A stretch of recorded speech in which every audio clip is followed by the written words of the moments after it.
Ready? Coach Jamal Powers here with Powers Holistic Performance, and we're going to cover today our back squat. Okay? So, the first thing we want to think about with our back squat is first off, we're thinking about a bunch of weight on our back, and we're having to get as low as we possibly can and getting out of this position as quickly as we possibly can because it's extremely uncomfortable. But what we want to do is become more comfortable with that discomfort. We want to get nice and low. We want to get our breathing nice and controlled. But before we get into any of our back squatting, we need to make sure that our rack is set up properly. This, as you can see, is a little too low for me. I'll have to bend down here to get this weight up. And I don't ever want to start that low, especially once the load becomes a little bit heavier. So what we're going to do is just adjust this a little bit. I'll move it up maybe one. Let's see if that works. I may have to go one more. I don't know. Let's see if that works there.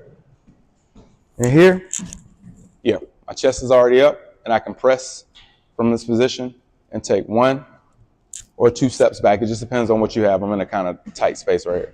So, biggest thing I want to do is want to start with my chest up nice and tall. All right. And then I want to look at my foot position. I want to make sure my feet are exactly under my hips or slightly outside. Okay. And then we can turn our toes and point them outside just a little bit. Okay. The biggest thing that people don't think about when they're squatting is this hinge point, because we do have to get low. So we got to make room for those hips to get down. So what we want to do is we want to push our hips back just a little bit. Okay. Widen my feet a little bit more. Push those hips back just a little bit. And we're going to drop down as low as we possibly can, trying to keep that chest nice and high. Right here. Feel that discomfort. Feel that sink. 3, 2, 1, and drop out. Okay? We'll do 2 or 3 more. Dropping those hips back. Pushing down, driving those knees out, chest up. Nice and tall, getting as low as you can. I'm not as mobile as I used to be. Drop those hips nice and low. 3, 2, 1. Explode out. We'll do 1 more.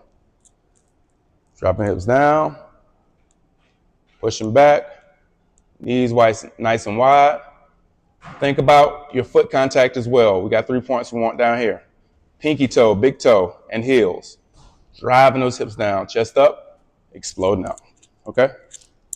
Walking in.